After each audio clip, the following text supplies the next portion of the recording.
So hello guys, welcome back to you Filmy. तो दोस्तों, आज की इस वीडियो के अंदर हम इस मूवी की स्टोरी की बात करेंगे जिसमें भर भर के हॉट एंड फैक्ट सीन आपको देखने को मिलेंगे और ये कहानी बड़ी जबरदस्त है मेरे ठरकी भाइयों के लिए। आज की कहानी मैथ्यू नाम के लड़के की है जो अभी तक सिंगल होता है और अपने साथों के सारे जी रहा होता है, लेकिन जब वह अपने दोस्तों को उनकी गर्लफ्रेंड के साथ मजे करते हुए देखता है तो उसका भी मन बहुत करता है कि उसकी भी कोई गर्लफ्रेंड हो जिसके साथ वो टपाटप कर सके। तभी उसकी लाइफ में काफी खूबसूरत लड़की आती है जिससे मैथ्यू को सच्चे वाला प्यार हो जाता है। लेकिन आगे मैथ्यू को पता चलता है कि वह लड़की तो काफी तगड़े वाली टपाटप स्टार होती है, पर इस बात से मैथ्यू को ज्यादा फर्क नहीं पड़ता है क्योंकि वह तो उसके प्यार में पागल हो चुका था और उसके संतरे दबाना चाहता था। अब उन दोनों के बीच आगे क्या क्या होता है ये देखिए आगे वीडियो में बिना स्किप किए। मुझे तो यह मूवी देखकर बहुत मजा आया था, पर अगर आपको यह मूवी पसंद आए तो अपने इस चैनल को सब्सक्राइब और वीडियो को लाइक जरूर कर दीजिएगा। ऐसी मूवी एक्सप्रेशन में आपके लिए लाता रहूंगा। चलिए शुरू करते हैं इस वीडियो को।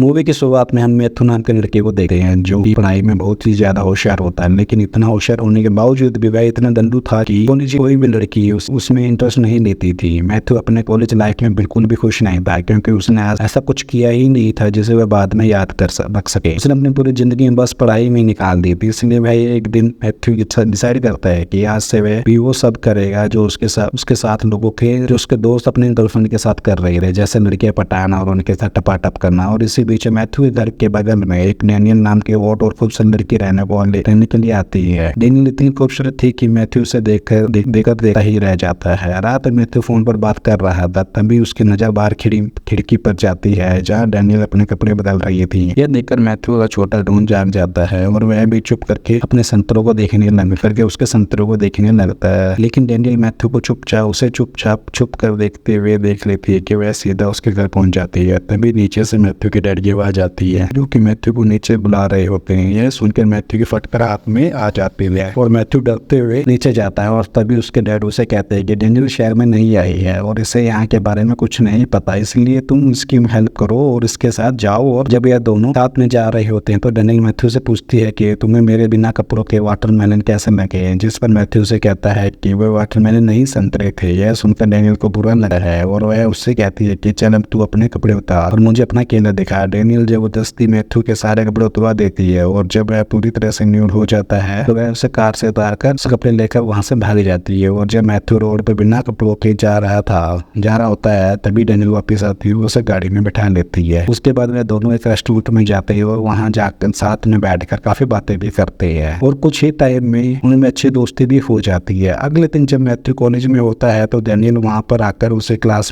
से बाहर बुला लेती है। फिर वह दोनों मस्ती करने के लिए वहां से चले जाते हैं और पूरा दिन घूमने के बाद शाम को वह दोनों चुपके से किसी के पूल में जाकर नहाने लगते हैं। वे दोनों साथ में किस करने ही वाले थे कि तभी मैथ्यू को पता चलता है कि वह पूल उसके प्रिंसिपल का है, इसलिए वे दोनों वहां से भाग जाते हैं। उसके बाद वे दोनों मैथ्यू के फ्रेंड के पार्टी में जाते हैं जहाँ डैनियल को देखकर मैथ्यू के सारे दोस्त लाल टपकाने लगते हैं और डैनियल को इम्प्रेस करने की कोशिश में लग जाते हैं। लेकिन इस बार मैथ्यू डिसाइड कर चुका था कि डैनियल को गोली वही बनाएगा, इसलिए वह डैनियल के पास आता है और उसे सबके सामने किस करने लगता है। डैनियल को किस करने के बाद मैथ्यू को अपने आप पर बड़ा ही गर्व फील हो रहा था। तभी मेरा एक दोस्त उसके पास आता है और उसे बोलता है कि तू जैसे मिस्टर मियां बनना चाह रहा है तो वह असल में मियां खलीफा है और लोग उसकी वीडियो देखकर अपना हथियार चलाते हैं। अब यह बात सुनकर मैथ्यू का दिल टूट जाता है और वह वहाँ सब जाने लगा है। तभी उसका दोस्त उसे बोलता है कि फिर क्या हुआ, टपाटप स्टार है तो मुझे तो इस बात का फायदा उठाना चाहिए और तू तो जो चाहे उसके साथ कर सकता है। यह बात सुनकर मैथ्यू सीधा डैनियल के पास जाता है और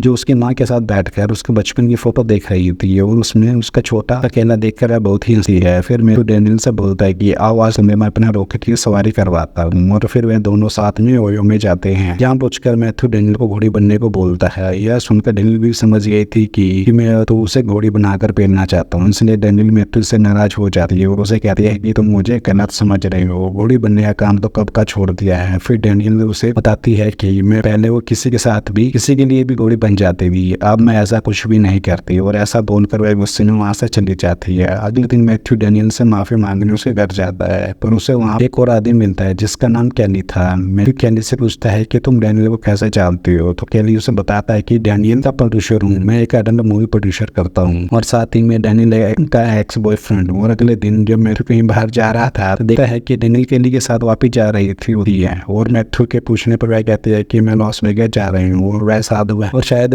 वही मेरी लाइफ है। और यह सुनकर मैथ्यू एक बार फिर से उदास हो जाता है और शाम को जब मैथ्यू अपने दोस्त के साथ होता है तो उसे डैनियल के पास जाने का आइडिया आता है। उसके बाद वे तीनों लॉस वेगास के लिए निकल जाते हैं, जहाँ पहुंचकर वे देखते हैं कि वहाँ टॉप स्टार का शो चल रहा होता है और वहीं पर डैनियल को भी परफॉर्म कर रही थी। और मैथ्यू उसे कहता है कि तुम्हारी मेरी लाइफ में आना सबसे खूबसूरत चीज है और मैं तुम्हें बहुत प्यार करता हूँ। और यह सुनकर डैनियल वहाँ से चली जाती है। और जब डैनियल कैली के साथ होती है तभी मैथ्यू भी वहाँ पर आ जाता है। इसके बाद कैली उसे वहाँ से ले जाता है और उसे धमकी देने लगता है कि तुम डैनियल से दूर रहो, क्योंकि अगर तुम्हारी वजह से मेरे विजन में कोई नुकसान हुआ तो मैं तुम्हें नहीं छोड़ूंगा। लेकिन इसके बाद भी मैथ्यू कैली की नहीं सुनता और डैनियल के पास वापस आता है और उसे समझाता है कि तुम ये सब नहीं करना चाहिए, क्योंकि तुम इससे बेटर लाइफ डिजर्व करती हो। अगले सुबह जब मैथ्यू अपने घर पर होता है तो तब डैनियल वहाँ पर सब कॉलेज के लिए लेने आती है। आज मैथ्यू का स्कॉलरशिप डे भी होता है और जब वह अपनी क्लास अटेंड कर रहा होता है तो कैली भी वहाँ आ जाता है और मैथ्यू को घसीटते हुए वहाँ से अपने साथ ले जाता है, क्योंकि उसने डैनियल को वहाँ से भगाकर कैली के $20,000 का नुकसान करा दिया था। जिसके बाद वह मैथ्यू को खूब मारता पीटता है और अपनी सारी भड़ास निकालने के बाद वह उसे सॉरी कहकर उसे ड्रग्स देता है। और फिर मैथ्यू से कहता है कि अगर तुम चाहती हो कि मैं तुम्हारी और डैनियल की लाइफ से दूर चला जाऊं तो तुम्हें मेरे लिए एक काम करना होगा। और वह कहता है कि तुमने मेरे लिए एक दूसरे घर से एक अवार्ड ट्रॉफी चुरानी होगी, क्योंकि उसने मेरा आइडिया चुराकर यह ट्रॉफी हासिल की है। मैथ्यू के पास दूसरा कोई ऑप्शन नहीं होता है, इसलिए वह ट्रॉफी चुराने वहाँ चला जाता है। और जब वह अंदर होता है तो कैली पुलिस को फोन करके चोरी खबर दे देता है। तभी मैथ्यू किसी तरह पुलिस से बचकर वहाँ से भागता है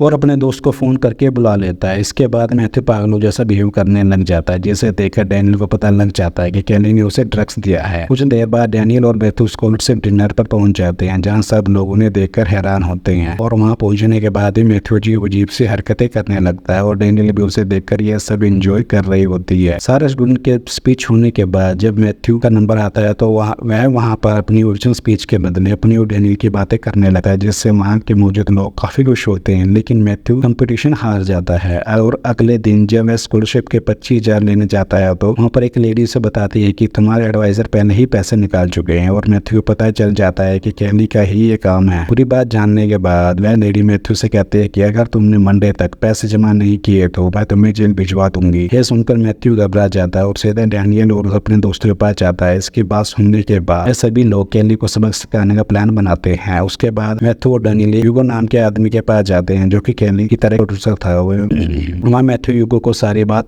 बताता है और उसके ट्रॉफी भी उसे वापस कर देता है। फिर ह्यूगो उससे बोलता है कि अगर आप हमें $25,000 देंगे तो हम आपको दुनिया के सबसे गजब टपाटा वाले वीडियो बनाकर देंगे। यह सुनकर ह्यूगो भी खुश हो जाता है और उनको पैसे देने के लिए राजी हो जाता है। अब ये सब लोग वीडियो बनाने में लग जाते हैं, जहाँ डैनियल भी अपने कुछ फ्रेंड्स को बुलाती है जो कि उसी की तरह पागल स्टार थी। उसके बाद ये सभी लोग क्रोम में जाते हैं, जहाँ पर सभी लोग बस उन्हें ही देख रहे होते हैं। वहाँ पर मैथ्यू के कुछ क्लासमेट आते हैं और बोलते हैं कि लड़कियां तो टपाटप स्टार है, जिस पर मैथ्यू उनसे बोलता है कि हाँ, क्या तुम लोग इनके साथ टपाटप करना चाहोगे। अभी यह सुनकर वे लोग बहुत खुश हो जाते हैं और ये लोग मैथ्यू को हाँ बोल देते हैं। ये सब लोग मिलकर उस रात वीडियो शूट कर लेते हैं और अगले दिन जब मैथ्यू अपने घर पर आ रहा होता है तभी उसके पास उसके एक दोस्त को कॉल आता है और वह उसे बताता है कि हमारी वीडियो को किसी ने चोरी कर लिया है। चोरी करने वाला कोई और नहीं बल्कि कैली ही होता है। कैली मैथ्यू को धमकी देता है कि इस टपाटा वीडियो की कमाई का आधा हिस्सा तुम मुझे दोगे नहीं तो मैं इस वीडियो को तुम्हारे प्रिंसिपल और तुम्हारी फैमिली को दिखा दूंगा। पर मैथ्यू उसे मना कर देता है, जिस पर वह उस टपाटा वीडियो को सबको दिखा देता है। लेकिन जब वह वीडियो स्टार्ट होती है तो हम देखते हैं कि वह बस गपागप एजुकेशन का वीडियो होता है, जिसको देखकर सभी लोग मैथ्यू की बहुत तारीफ करते हैं। अब यह टैप ऑफिशियल तौर पर रिलीज कर दिया जाता है और ये टैप मार्केटिंग बेस्ट सेलर बन जाता है। अब मैथ्यू के पास बहुत सारे पैसे आ जाते हैं, जिससे वह अपनी यूनिवर्सिटी फीस भर देता है और बाकी बचे हुए पैसों से अपनी नई गाड़ी भी खरीद लेता है। और वह कैंडी को काफी महंगा गिफ्ट देता है, जिससे वह आपस में एक अच्छे दोस्त बन जाते हैं। लास्ट में मैथ्यू और डैनियल की भी अच्छे दोस्त बन जाते हैं और लास्ट में मैथ्यू और डैनियल भी एक साथ खुशी से रहने लगते हैं और यहीं पर इस मूवी का एंड हो जाता है। तो दोस्तों, कैसे लगे आपको ये वीडियो? अगर आपको वीडियो अच्छी लगी तो लाइक करना बिल्कुल ना भूलें और चैनल को सब्सक्राइब जरूर करें। मिलते हैं अगली वीडियो में। Thank you so much for watching this video.